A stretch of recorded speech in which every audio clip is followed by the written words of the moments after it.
आधी रात को मोदी सरकार ने लागू किया एंटी पेपर लीक कानून। 1 करोड़ का लगेगा जुर्माना। 9 दिन में 3 परीक्षाएं हुई स्थगित तो खुली अधिकारियों की नींद। बना दिया सबसे तगड़ा कानून। जो पेपर लीक करेगा जेल में सड़ेगा। जो स्टूडेंट पेपर लेगा उसका क्या होगा, जान लीजिए। 24 घंटे पहले ही योगी ने दे दिया था 8 पन्ने का आदेश। हर पन्ने में लिखी है गुनाह की सजा। ये मोदी सरकार के कार्मिक और प्रशिक्षण विभाग की ओर से जारी नोटिफिकेशन है, जिसमें लिखा है लोक परीक्षा अनुचित साधन निवारण 2024 पूरे देश में 21 जून से लागू होगा। लेकिन इस कानून से 24 घंटे पहले योगी सरकार ने भी 8 पन्नों का नोटिफिकेशन जारी किया, जिसकी जानकारी सीएमओ यूपी ने ट्वीट कर दी थी और लिखा था कि पेपर लीक रोकने के लिए योगी सरकार ने तगड़ा आदेश जारी कर दिया है। ऐसे में यह समझना जरूरी है कि आखिर मोदी का कानून योगी वाले कानून से कितना अलग है। केंद्र सरकार का एंटी पेपर लीक कानून। परीक्षा का सर्विस प्रोवाइडर दोषी मिला तो उस पर 1 करोड़ जुर्माना लगेगा। किसी भी भर्ती परीक्षा की जिम्मेदारी 4 एजेंसियों को दी जाएगी। परीक्षा आयोजक साजिश में शामिल मिला तो परीक्षा की लागत वसूली जाएगी। पहली एजेंसी प्रश्न पत्र छपवाकर उसे कोषागार तक पहुंचाएगी। पेपर लीक करने या आंसर सीट के साथ कुछ भी किया तो 3 साल की सजा होगी। दूसरी एजेंसी परीक्षा करवाएगी, कोषागार से पेपर सेंटर तक पहुंचाएगी। ये सजा 10 लाख तक के जुर्माने के साथ 5 साल तक बढ़ाई जा सकती है।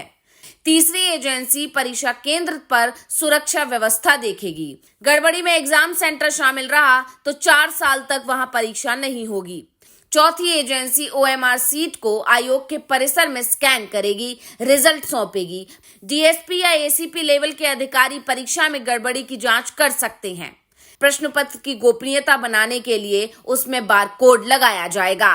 केंद्र सरकार किसी भी परीक्षा की जांच केंद्रीय एजेंसियों से करवा सकती है। जहां पेपर छापा जाएगा वहां 5 घंटे पहले ही ये तय होगा कौन सा सेट भेजना है। परीक्षा में नकल हो या पेपर लीक, अब हर गुनाह पर तगड़ा एक्शन होगा। परीक्षा केंद्र पर परीक्षार्थियों का आधार कार्ड और बायोमेट्रिक मिलान होगा।